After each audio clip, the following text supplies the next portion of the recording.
Markos, good evening. Good evening, Keith. Is this as stark as it seems? Don't run your own candidates. Get with the establishment two-party program. Don't you damn well go rogue on anybody? Well, Sarah Palin is right, and that was weird. I don't say that every day.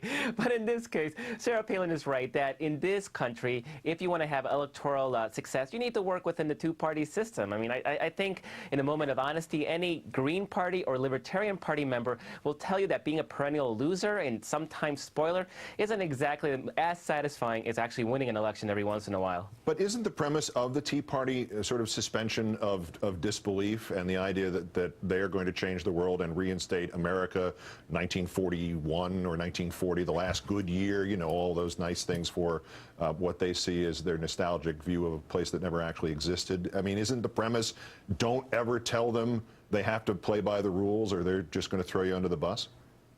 Well, the way they dress, I think they're pining for the 1700s, yes. Actually.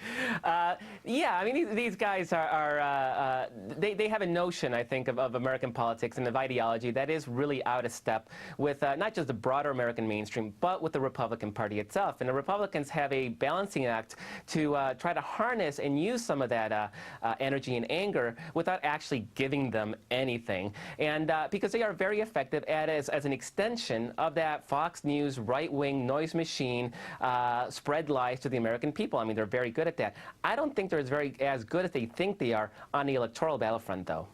What do the Tea Partiers do, though? I mean, presumably further anger from some, further denial from others, absolute determination to run their own candidates anyway, because they're hearing this message from the woman who got herself involved in their fabulous success in the New York 23rd Congressional District, where they managed to get a Democrat elected, right?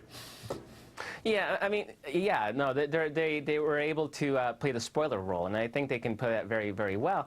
Yeah, they have a choice to make, I think. Like I said, I don't think they're very effective electorally. I mean, the places where teabaggers have been sort of, you know, what are considered successes for them, places like in Massachusetts Senate race, they were successful because they were part of a broader conservative coalition that included big organizations like Club for Growth and Freedom Works that have a lot of money. And then the Tea Party activists acted as sort of ground troops for that. So they're good at that, but on their own, they're not. I mean, we saw it in the Illinois Senate primary, Republican primary, where they had a teabagger candidate against moderate Republican Senate wannabe Mark Kirk, and Mark Kirk absolutely crushed this teabagger candidate. So if they're going to be if they're going to be taken seriously, I think they have to be more effective at raising money and actually being able to do the electoral heavy lifting without the support of Club for Growth and so on.